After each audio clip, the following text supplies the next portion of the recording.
Now, let's take a look at the nuts and bolts of writing powerful paragraphs. The topic sentence in a paragraph has two main purposes. The first purpose is to state the topic, to give the main idea. The second purpose is to grab the reader's attention so the reader wants to go on.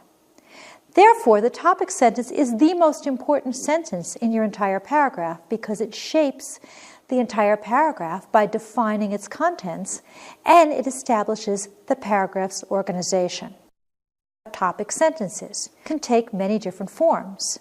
You're going to choose the form that suits your purpose and your audience. Here are some of the most common forms. It can be a restatement of the question, a statement of the main idea, an anecdote, which is a brief story. It can be humorous. You can use a quotation as your topic sentence. You can ask a question, or you can give facts, such as statistics. I explain each method in detail and give examples in Program 7, Introductions and Conclusions. Remember that a paragraph covers a single aspect of a larger topic.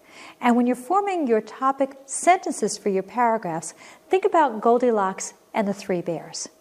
You don't want it too big, you don't want it too small, you want it just right. Here's an example of one that is just too broad for a single paragraph. Good people sometimes do bad things. Well, that wouldn't be an effective topic sentence for a paragraph because you could develop that into an entire paragraph, entire essay, maybe an entire book, maybe even a series of books, because you could discuss different people, the bad things they do, the reasons why they do bad things. Instead of that one, you would want to narrow it down and cover only one small aspect. Now here's an example of one that's too small. My cat is striped. Where can you go with that? Maybe you could put in one sentence or two sentences, but it's just too narrow a topic for your paragraph. Perhaps you could change that to describing your cat's appearance. You might say, my cat is very, very pretty. I have an unusually attractive Persian cat. Then you could discuss the fur, the stripes, the ears, the tail. That would give you enough for an entire paragraph. Here are two that are just right. Email has largely replaced snail mail for personal correspondence. Well, in this case, you could discuss maybe one or two examples of how email has replaced maybe invitations. Now you send evites rather than conventional invitations, or perhaps now rather than sending letters to your pen pal overseas, you send email to your pen pal. Both invitations and letters are forms of personal correspondence. Here's another one. It is rude to talk on a cell phone in a movie theater. Well, here you might describe how you are disturbing other patrons because they can hear your voice over the movie.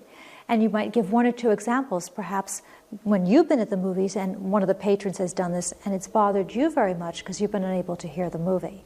So you don't want your topic sentences so broad that they're sufficient for an entire essay or even a book.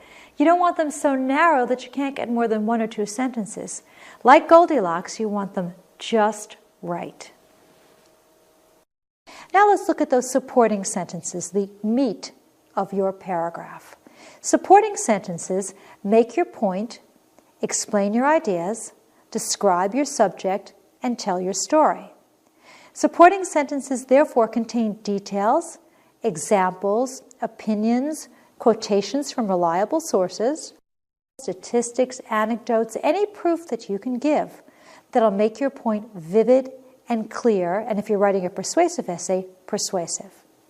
Without sufficient support, your paragraph is empty. It says nothing. It's like receiving a beautifully wrapped gift that's empty inside. It leaves your readers feeling dissatisfied. Very often, the difference between an A or outstanding paragraph and a C or an average paragraph is the quality of the detail that you use. The better your detail, the better your support, the better your writing will be. So now what I would like you to do is to pause the program and find the details in this paragraph. Then come back.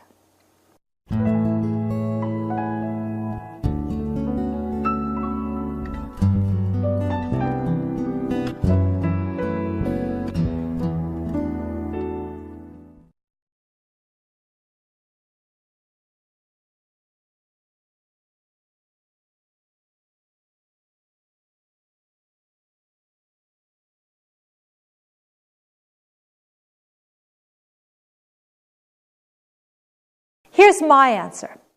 They're sometimes called frankenfoods, but some genetically modified foods have the potential to improve the lives of millions.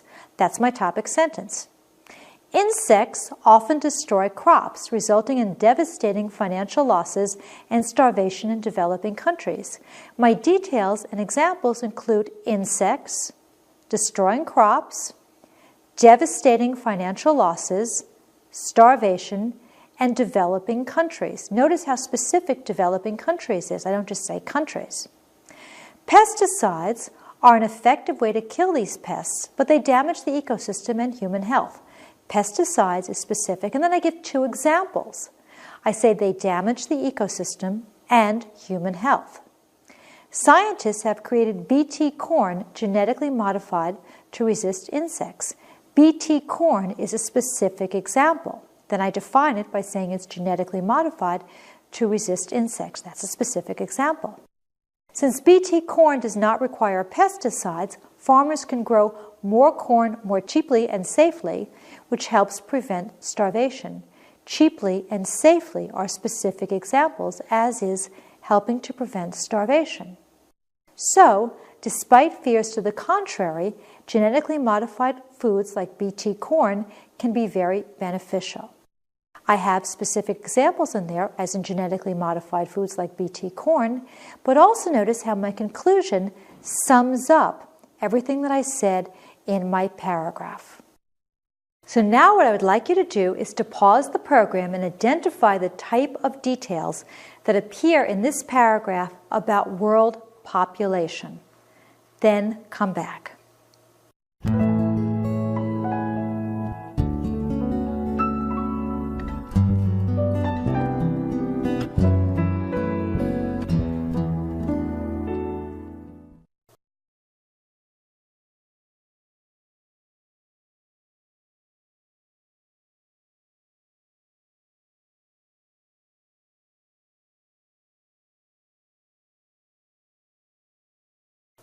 These details are statistics because they're numbers.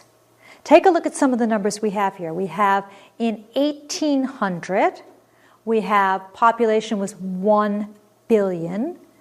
Now it is over 6.5 billion. Skipping down to the bottom, we have scientists predict that in the year 2100, the population will be 11 billion.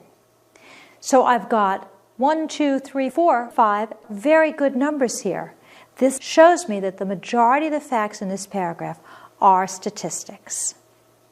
So now what I would like you to do is to pause the program and identify the types of details in this paragraph about human flight. Then come back.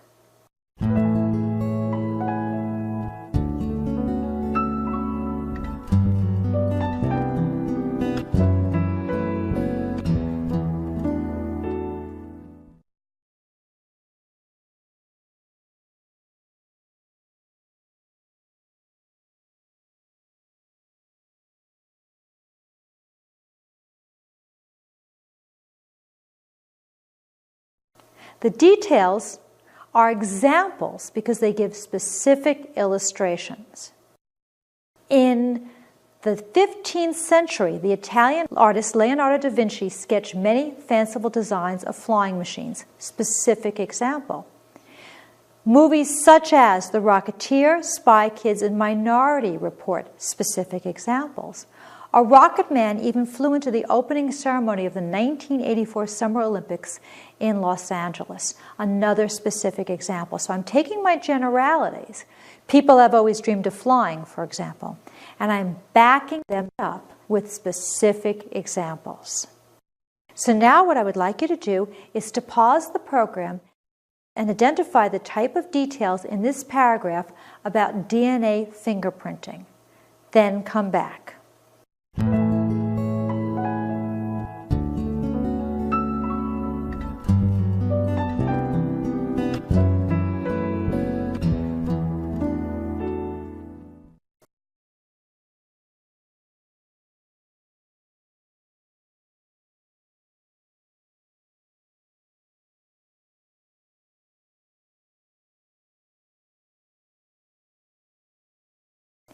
The details are quotations from a reliable source.